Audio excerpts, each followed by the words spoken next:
E aí, meu amorzinho do Tendência, aula de biologia com a professora Ana Lia para o 2º ano. E esse conteúdo é Zoologia Quinidários, aula 5, especificamente reprodução. Menino do céu, o tempo que eu levei para falar o título desse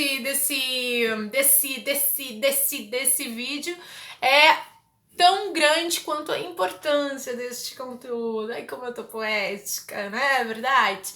Então, olha só, amorcito, vamos pensar o seguinte, tá? Eu falei pra ti que a reprodução dos quinidários é super importante. Eles são o 2º grupo em desenvolvimento, digamos assim, então ainda são animais bastante simples. E a gente sabe que se o animal é simples, ele normalmente, o ser vivo, quanto mais simples, mais fácil ele realizar o tipo de reprodução assexuada. Então, como a gente tem uma diversidade, a gente tem hidra, a gente tem coral, a gente tem anêmona, a gente vai ter também vários tipos de reprodução. Aqui na fotografia, ó, aparece uma hidra e ela está realizando um tipo de reprodução assexuada, que é o brotamento, que as esponjas também faziam. O que é o brotamento? Tem um animal ali, o corpo principal do animal, e aí a gente tem um brotinho saindo dele, e esse brotinho vai se transformar depois de um pouquinho maior. Se conseguir a independência, vai escorregar aqui para o substrato, para a parte de se fixar, e vai se fixar e virar uma outra hidrinha. Rápida, independente, porém, como toda reprodução assexuada, não tem variabilidade genética. E a gente sabe que nós queremos trocar os nossos genes com os coleguinhas, que não sejam nossos irmãos, nossos tios, para a gente estar mais resistentes, né? As águas vivas são assim, elas querem, como todo ser vivo, ter variabilidade genética, então na oportunidade uma hidra vai lançar, inclusive aí na apostila de vocês tem isso, a hidra tem vários tipos de espécie e tal. A hidra pode lançar espermatozoides, se for reprodução sexuada, e muitas vezes esses espermatozoides vão até a outra hidra que produz os óvulos. Às vezes esse óvulo vai ser lançado na água e o espermatozoide também, então a fecundação vai ser externa, né, fora do corpo, mas algumas espécies de hidras mantêm o óvulo preso aqui em uma das partezinhas do corpinho da mãe, digamos, e o espermatozoide chega ali, forma o zigoto, e esse zigotinho ali depois, ele nem tem alguns que passam pela fase larvária, que é de plânula, isso tudo tá na tua apostila, tá? E às vezes não, às vezes ele já vai ter um desenvolvimento, isso tudo tá na parte de reprodução, tá? Direto, desenvolvimento direto é que não passa por fase larval. Desenvolvimento indireto é que passa por fase larval, ok? Então, aí às vezes pode ser desenvolvimento indireto, e aí tem o nome de uma larva que se chama plânula, ou então pode já do zigoto já começar a embriologia ali e se prender aqui já em forma de blástula, que é uma parte, não é larva, é uma parte embriológica, e já surgiu um novo ser, uma nova hidra, tá? Que não é uma larva, então é desenvolvimento direto. Então, essa aí, quer dizer, resumindo, a hidra tem brotamento, mas ela pode fazer troca de gametas, reprodução cruzada. Fechou?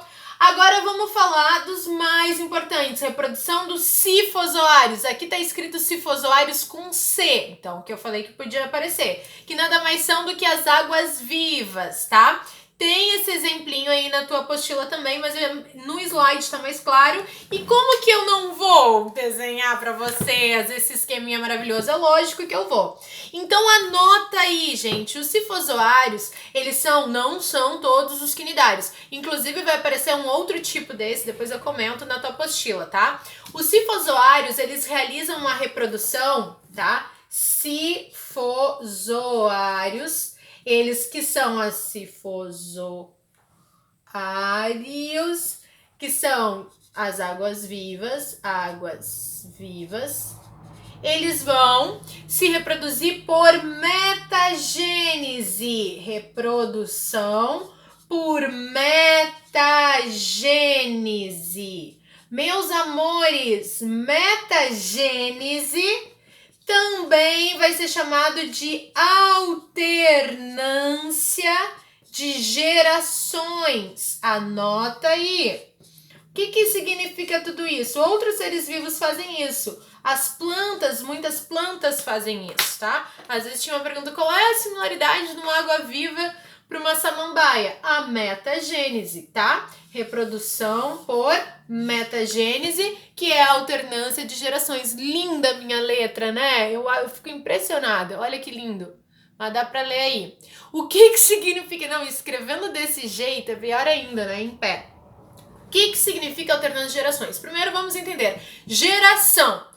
Eu sou uma geração. Meu pai é de outra geração, acima de mim. Meu avô, outra ainda. Meus filhos é a geração que vem de mim, os meus descendentes. Então essas são as gerações. E o que significa metagênese ou alternância de gerações? Que uma geração do grupo do animal vai ter um tipo de reprodução e o outro terá outra. Como assim, Analia? Eu quero que tu desenhe para mim. Então, se liga. Uma geração, se tu quiser anotar aí o conceito, vai se reproduzir de maneira sexuada e a outra de maneira assexuada. Então vamos pensar assim, ó, depois a gente olha lá o desenho bonitinho, mas vamos construir aqui comigo. Vamos pensar que eu sou uma aguinha viva, tá? De vida livre. Vou até desenhar uma preta e uma vermelha. E vamos supor o seguinte aqui, ó, que a pretinha seja o macho. Vou desenhar um bigodinho, só para vocês entenderem. E a vermelhinha vai ser uma fêmea, desenhar um lacinho. Não necessariamente que um tem que usar, mas é só pra gente estar ilustrando. Essa aqui é a primeira geração que a gente está representando. Então, a primeira geração, nesse caso, vai ter o tipo de reprodução sexuada, com troca de gametas. E essa reprodução sexuada vai ser o quê? O macho vai produzir espermatozoides, vai lançar aqui na água. Tem vários tipos de espécies, tá? Existem espécies que possuem reprodução externa, outras reprodução interna, tá? Existem espécies monóicas. O que é monóica? Que tem, a gente viu isso lá nos poríferos, que tem um ser vivo, os dois sexos, ou espécies dioicas com sexos separados, que é o que eu vou representar aqui. Vamos supor que essa aqui seja a reprodução externa, tá? Mas normalmente também, quase sempre os espermatozoides entram aqui pela boca da fêmea e fecunda ali no inicinho e depois já sai o zigotinho. Mas só para vocês entenderem. Espermatozoide mais óvulo vai formar o nosso amiguinho zigoto, que é a primeira célula do ser vivo, ok? E o que vai acontecer? Vai acontecer ali a embriologia toda, né? E esse zigoto vai dar origem a uma larva. Esta larva, ela vai ser natante por um momento. As proporções, elas não correspondem, tá? Que fique claro que a larva vai ser pequenininha. E o nome dessa larva é plânula, tá? Larva. E o que vai acontecer? O natural seria que essa larva se desenvolvesse e formasse dois adultos. Só que não. Esta larva, gente, ela vai se fixar em alguma região, tá? Do mar, lá do fundo do mar, de alguma rocha. E se fixando, deixa eu desenhar de laranja, e se fixando, ela vai crescendo. Quando ela vai crescendo e amadurecendo, ela vai virar um ser vivo, adulto. E agora ela é pólipo. Antes, os pais dela eram medusas. Lembra que medusas, vida livre. Pólipo, vida fixa. Depois que ela tá grande, amadurecida, caçando com seus tentáculos e pá, o que vai acontecer com ela? Ela vai chegar a hora de gerar descendentes. Ela vai ficar livre? Não. Ela vai começar um processo que se chama estrobilização e vai ir formando vários outros serizinhos aqui em cima dela. Vai formando não é que um estróbilo dá origem a outro, né? Tipo, ela tá aqui, aí origina um, depois origina outro e vai subindo. Aí origina outro e vai originando outro. E aí, meus amores, tipo assim, peraí, deixa eu fazer com tampinhas que é melhor pra tu entender, tá? Tá aqui, ela, né? Aí ela se reproduz, gera outro, depois reproduz, gera outro, ó. Aí se reproduz, gera outro e vai formando uma série de éfiras, que a gente chama, e essas éfiras são as aguinhas vivas que vão se desprender da colônia, e vão voltar a ter vida livre. Então, para entender aqui no desenho, esses vermelhos que estão sendo formados pelo pólipo de vida fixa vão se desprender e vão se desenvolver fora do corpinho, digamos, da mãe. E eles vão voltar a ter reprodução sexuada. Então, o que a gente viu aqui?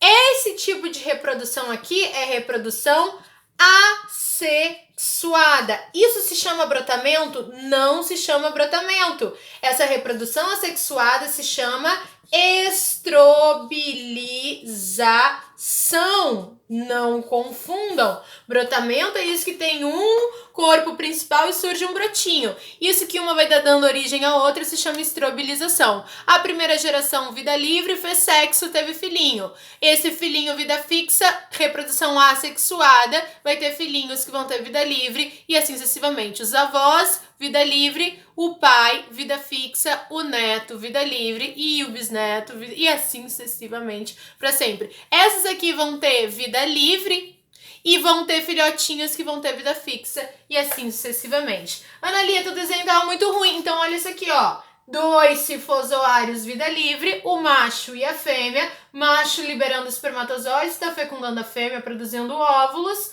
desculpa, que ela produz óvulos, fecunda, forma o zigoto, gera plânula, que se fixa, cresce, estrobilização, e aí vai gerar a éfira que vai se libertar e vai continuar o ciclo de Medusa.